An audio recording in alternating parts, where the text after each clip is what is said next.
Hi అండి. Today ఇల్లు ఇల్లాలు పిల్లలు ఎపిసోడ్ ఏం జరిగిందో చూద్దామా. అమ్మడో నువ్వు మంచి పని చేసావు. నువ్వు ఇంత అస్తమాను తింగరదాని అన్నాం కానీ నువ్వు మంచి చూసి ఒక అదునుగా వేసావు అమ్మడో. సూపర్గా ఉంది అమ్మడో. నువ్వు చేసింది పని చాలా బాగుంది. మనమైతే దొరకం కదా, అమూల్య మన విషయం బయట పెట్టదు కదా, ఆ విశ్వక్కాడు కోసం నువ్వు మనం తీసుకెళ్లే విషయం బయట పెట్టదు కదా అంటే, లేదమ్మా నాకు సూపర్గా అసలు ఎంత బాగా అనిపించింది అసలు ఆ ప్రేమ ఏడుస్తుంటే అత్తయ్య గారు మావయ్య గారు అందరూ అంటుంటే నాకు చాలా హ్యాపీగా ఉందమ్మా. ఇంకేముందమ్మడో, ఆ బుజ్జమ్మ గారి తర్వాత నువ్వే చక్రం తిప్పబోతున్నావు. నువ్వే అదును చూసి మీ అత్తగారి దగ్గర తాళం గుర్తు తీసుకో. అర్థమవుతుందా? ఇలాగే చెయ్యి. అర్థమైందా? సూపర్ అమ్మడో, నువ్వు సూపరు అమ్మడో. నువ్వు ఒక్కసారి స్టెప్ వేస్తే బాగుంటుంది అమ్మడో. ఆల్రెడీ వేసాను కదా నాన్న, హ్యాపీగా ఉంది కదా, నాకు చాలా చాలా హ్యాపీగా ఉంది నాన్న. ఎలా అయినా ఈ ప్రేమ నర్మదలే మంచి టార్గెట్ చేస్తాం ఒరే అనేసి, సరే అయితే అమ్మ ఉంటాను అని చెప్పేసి పెట్టేసాక విశ్వక్ తాగుతాడు. ఒరే నన్ను ఎవ్వడు ఏమీ పీకలేడురా అని అనేసరికి ఓ పక్క నుంచి రామరాజుని బామ్మద్ది కూర్చొని తాగుతుంటే, బావా వాడి సంగతి విశ్వక్కాడి సంగతి తేల్చాలి బావా, ఎలాగైనా అమూల్య విషయాన్ని వాడు అంతలా బ్లాక్మెయిల్ చేస్తాడా, ఆడంతు చూడాలి బావా అనేసరికి, అవునరా వాడు అంతు చూడాలి అని చెప్పేసి వెళ్ళిపోతాడు.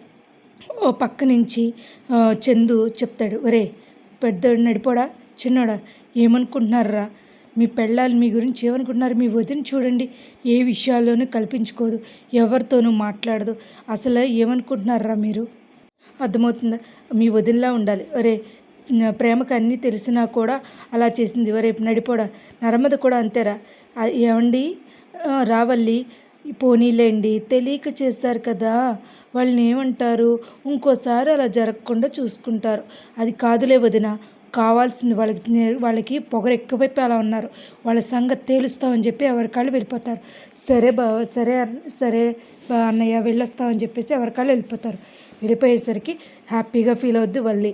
ఇంకా హ్యాపీగా ఫీల్ అయ్యేసరికి ఓ పక్క నుంచి ధైర్యజీ బాధపడుతూ ఉంటాడు. ఈ లోపల వాళ్ళ మావయ్య వచ్చి ఒరే చిన్నోడా, ఒరే అల్లుడు మీ నాన్న ఆ విశ్వగాడిని కొట్టడానికి వెళ్ళాడు రా, పదరా అంటే, మావ నువ్వేం కంగారు పడుకు నేను వెళ్తాను రా అని చెప్పేసి వెళ్ళి, నాన్న వాడి నువ్వు కొట్టడం కాదు నేను కొడతాను అని చెప్పేసి కొట్టి కుమ్మేస్తాడు. ఒరే వీడిని పట్టుకెళ్తాను మీరు ఉండాలి కదా, కాబట్టి మీరు దెబ్బలు తినకండి అని చెప్పేసి అంటూ ఉంటాడు రామరాజు. ఇంకా సరే కదా అని చెప్పేసి వెళ్ళి ఎలాగైతే ధీరజ్ వాళ్ళ నాన్న లాక్కుని వస్తాడు. నాన్న వీడి సంగతి నేను చూస్తా, వీడి అంతు నేను తెలుస్తా అని చెప్పేసి అంటూ ఉంటాడు. ఇలా అయ్యాక ఈ లోపలికి వెళ్ళిన సాగరు, ఏంటి సాగర్ అలా కింద పడుకుని, నా ఇష్టం నా నచ్చినట్టు చేసుకుంటాను, ఎందుకు నోరు లెగుస్తుంది నీకు అని అనేసరికి, ఏంటి నోరు లెగడం ఏంటి, నా ఇష్టం, నా చెల్లెల విషయం తెలిసినా కూడా నువ్వు నాకు చెప్పలేదు, ఇది కరెక్ట్గా లేదు, అందుకని నువ్వు అన్నీ అక్కడ పడుకోవడానికి నాకు ఇష్టం లేదు, నా ఇష్టం అని అనేసరికి, అదేంటి సాగర్ అనేవి ఈ లోపల ప్రేమ కూడా అడుగుతుంది. కాదు ఆగరా ధీరజ్, లోపల పడుకోరా లేదంటే ఆ పక్కకు పడుకోరా, బయటకు మట్టుకు వెళ్ళకరా అంటే, నువ్వేం చెప్పినా వినను, అసలు నువ్వు పక్క తప్పుకో అని చెప్పేసి ఎవరి కాళ్ళు వెళ్ళిపోతారు. కానీ చర్మదా ప్రేమ చాలా బాధపడుతూ ఉంటారు. ఇంకేం చేయాలో తెలియక బాధపడుతూ ఉంటారు. ఇలా వల్లి మటుకి చాలా సంతోషంగా ఉంటుంది. ఇలాగే వెళ్ళారేసరికి ధీరజ్ వాళ్ళ చెల్లిని అమూల్యని తీసుకెళ్తాడు. ఎక్కడికో తీసుకెళ్తూ ఉంటాడు బైక్ మీద. ఏంటన్నయ్య నన్ను తీసుకెళ్తున్నావు ఎక్కడికి అంటే, ఏం మాట్లాడకు అమూల్య అని చెప్పేసి పోలీస్ స్టేషన్ తీసుకెళ్తే, ఏంటి ఇలా వచ్చారు అని అడిగేసరికి, భద్రావతి వాళ్ళ మేనల్లుడి మీద మేము కేసు పెట్టాలనుకుంటున్నాం. ఏంటి కేసు అని అనేసరికి, ఇది ఇలా జరిగింది, నన్ను కావాలని విశ్వకు కిడ్నాప్ చేశాడు, రేపొద్దున్న పెళ్ళి అనగా అని మొత్తం చెప్తుంది అమూల్య. ఇలా చెప్పేసరికి సరే అని చెప్పి కేసు ఫైల్ చేసి, ఆ అమ్మాయి చెప్పింది ప్రతిదీ నోట్ చేసుకోండి అని చెప్పేసి పోలీసు వాళ్ళు బయలుదేరతారు. ఓ పక్క నుంచి తెల్లారేసరికి ఉగాది అయ్యేసరికి రామరాజు, బుజ్జమ్మ, కోడళ్ళు, కొడుకులు అందరూ ఉంటారు. అదేంటి అని అందరూ అంటే, ఏమండి ఉగాది శుభాకాంక్షలు అండి అని బుజ్జమ్మ అంటూ ఉంటుంది. రామరాజు నీకు కూడా ఉగాది శుభాకాంక్షలు బుజ్జమ్మ అంటూ ఉంటాడు. ఇలా అనుకున్నాక, ఏమండి ఉగాది పచ్చడి తినండి అని చెప్పి ఉగాది పచ్చడి ఇస్తుంది. పెద్ద కొడుక్కి పెద్ద కోడలికి కూడా వల్లికి చందుకి ఇస్తుంది, కానీ నర్మదకి ప్రేమకి ఇవ్వదు. ఇలా ఇవ్వకపోతే వల్లి నువ్వే అందరికీ ఇవ్వు అని అనేసరికి వల్లి ఇస్తుంది.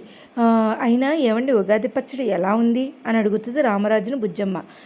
పుల్ల పుల్లగా బాగుంది అంటే ఇంట్లో విషయాలు ఇంట్లో వాళ్ళని బట్టి చూస్తే ఈ పచ్చడి బాగానే ఉందిలే బుజ్జమ్మ అని అనేసరికి, అయినా చేదు చాలా మంచిది రండి. కొంతమంది చేదులు అనుభవాలు బట్టే మనం కూడా మారుతామంటే అస్తమాను తీపి తినకండి అత్తయ్య, తీపి తింటే షుగర్ వస్తుంది అత్తయ్య అని నర్మద అంటుంది. అంటే ఏంటంటో చెల్లాయి నువ్వు అంటే మీరు ఇలాంటి పనులు తప్పులు చేస్తూ ఉంటారు అని అర్థమా అక్క, నేనేమన్నా మాట్లాడానా, నువ్వు అలా మాట్లాడుతున్నావు అని చెప్పేసి అంటూ ఉంటుంది నర్మద.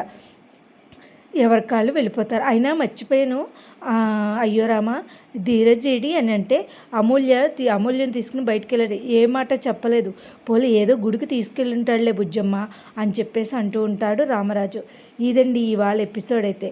కానీ కావాలని నర్మదని ప్రేమను బ్లేమ్ చేస్తున్నారు. వల్లి విషయం అయితే బయటికి వీళ్ళు కూడా అమూల్య విషయంలో వల్లి హస్తం ఉందని తెలిసినా కూడా కావాలని సైలెంట్గా ఉంటున్నారు.